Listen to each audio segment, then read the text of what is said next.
बिस्मिल्लाहिर्रहमानिर्रहीम।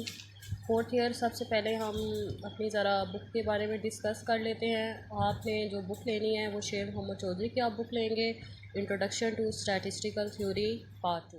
Fourth year, सबसे पहले हम चैप्टर नंबर 14 स्टार्ट करेंगे, survey sampling and sampling distribution.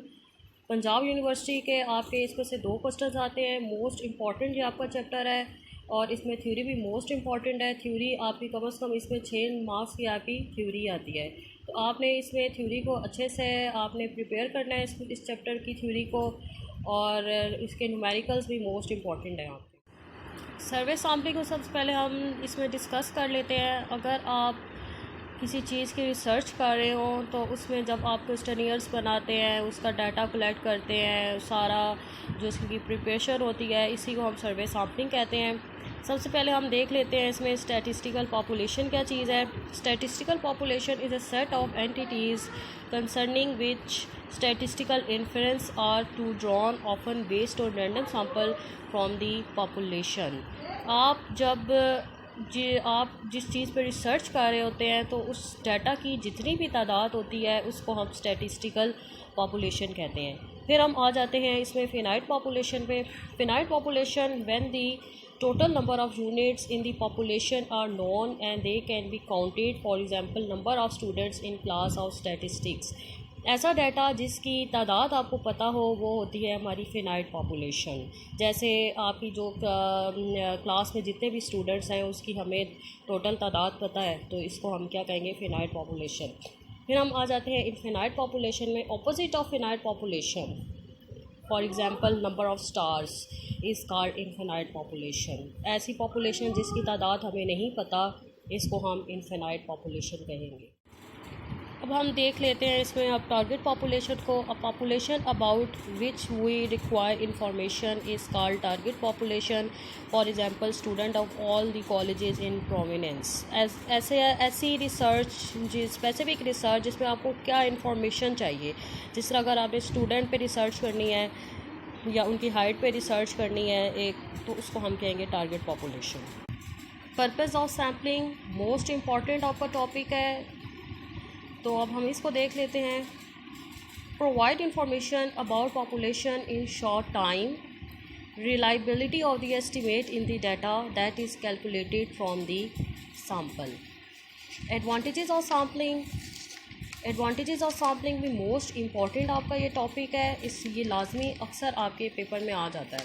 Sampling is more economic and cheaper than sampling unit. Data are collected and analysed more quickly.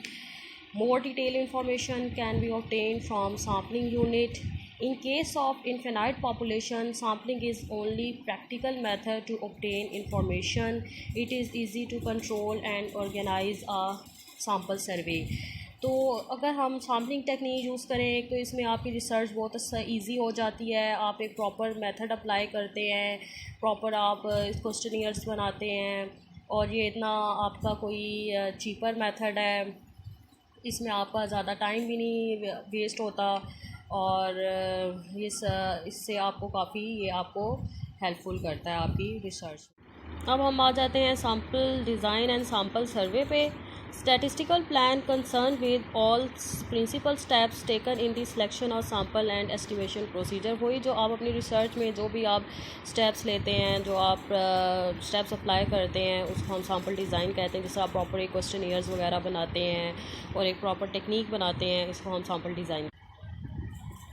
Sample survey, the process of selecting a sample of elements from a target population in order to conduct a survey।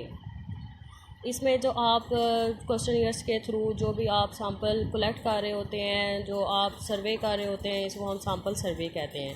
फिर हम आ जाते हैं sampling frame पे। A complete list of all possible sampling unit of population, for example list of name of all student in the government colleges. मतलब जिस चीज़ पे आपने रिसर्च करनी है उसकी प्रॉपर जो आप लिस्ट बनाते हैं उसको हम सैम्पलिंग फ्रेम कहते हैं। जिस तरह अगर आप जितने भी स्टूडेंट्स हैं स्टूडेंट्स पे रिसर्च कर रहे हैं, तो उसके जो आप प्रॉपर कॉलेजेस के जितने भी उनके स्टूडेंट्स के नेम कलेक्ट करेंगे, इसको हम सैम्पलिंग फ्रेम कहेंगे। अब हम देख लेते हैं probability and non probability sampling.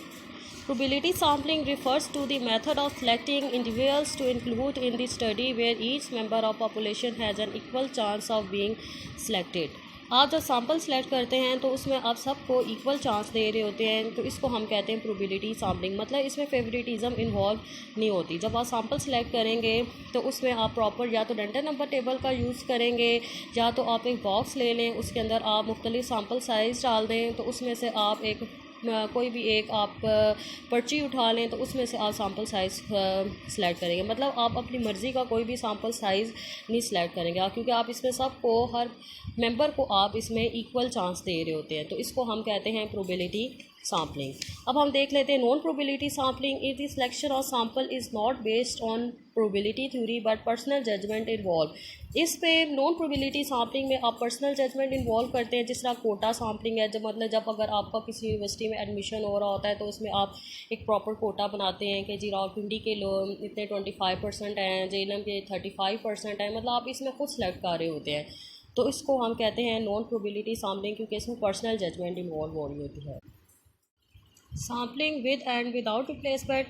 Sampling with replacement. It is a process in which sampling unit are being replaced to the population before the next draw. Suppose अगर आप एक बॉक्स लेते हैं, उसमें आपके डिफरेंट सैम्पल साइज़ हैं, तो आपने इसमें से एक सैम्पल साइज सेलेक्ट किया है, तो उसमें आप उस पर्ची को आप दोबारा बॉक्स में डाल के, मतलब आप उसको दोबारा भी सिलेक्ट कर सकते हैं, आप उस सैम्पल को रिप्लेस कर सकते हैं, तो इसको हम कहेंगे सैम्पलिंग विद रिप्लेसमेंट। फिर हम देख लेते हैं sampling without replacement. It is a process in which sampling units are not being replace to the population before the next draw. अगर आपने एक सैम्पल सेलेक्ट कर लिया है तो आप उसको दोबारा सेलेक्ट नहीं कर सकते, उसको आप साइड पे रख लेंगे और फिर आप दूसरा सैम्पल आप सेलेक्ट करेंगे, तो इसको हम कहेंगे sampling without replacement. Sampling and non sampling error. Sampling error it is also called random error. Sampling error को आप रैंडम एरर भी कहते हैं। The difference between the value of statistics and actual value of population parameter is called sampling error. आपका sampling error का जो formula होता है वो होता है x bar minus mu. x bar minus mu को आप कहते हैं सैम्पलिंग एरर या स्टैंडर्ड एरर या रैंडम एरर। फिर हम देख लेते हैं non sampling error. The non sampling error are arises due to defective sampling frame और information not being correctly, for example income, sale, production and age etc और not correctly in most cases. आपकी जब भी आपके research के दौरान अगर आपने कोई सैम्पलिंग फ्रेम सही से सिलेक्ट नहीं किया या आपको कोई सही इन्फॉर्मेशन नहीं प्रोवाइड हुई, तो इससे जो आपके रिसर्च में, जो आपके डाटा में एरर आएंगे, इसको हम कहेंगे non sampling error. By sampling most important आपका ये टॉपिक है। ये अक्सर आपकी इसकी डेफिनेशन आ जाती है आपकी पंजाब यूनिवर्सिटी के पेपर्स में। By sampling is a cumulative components of error due to defective selection of sample और negligence of investigator। आपके रिसर्चर की वजह से, जो उसकी negligence की वजह से, जो लापरवाही की वजह से, या जो उसने सही इंफॉर्मेशन नहीं कलेक्ट की होती, तो उससे जो आपके एरर्स आते हैं उसको हम बाई सैम्पलिंग कहते हैं।